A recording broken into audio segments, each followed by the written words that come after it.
எந்த விஷயத்தையும் தாய் வயிற்றுல இருக்கும்போதே நாம் கற்றுக்கிட்டு வர்றதில்ல. வாழ்க்கையை வாழற முறையிலையும் வித்தையை கற்றுக் கொடுக்குற முறையிலையும் தொழில் ரகசியத்தை புரிஞ்சுக்கிறதுக்கும் குரு என்ற ஒருத்தர் தேவைப்படுறாரு.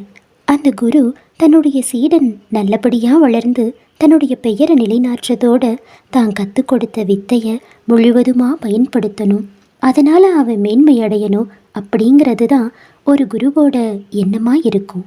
சில சமயம் ஒரு சீடனுக்கு தன்னுடைய குருவை பார்த்து பொறாமை வரலாம்.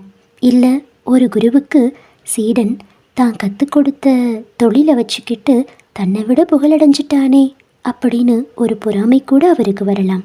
இந்த மாதிரியான தீய எண்ணங்களை வளர விடாமல் நல்லதையே நினச்சி எல்லோருக்கும் நாம் நல்லதையே செய்யணும். வித்தையை கற்றுக் கொடுத்த குருவை என்னைக்கும் மதிக்கணும், அவரை மறக்கக்கூடாது.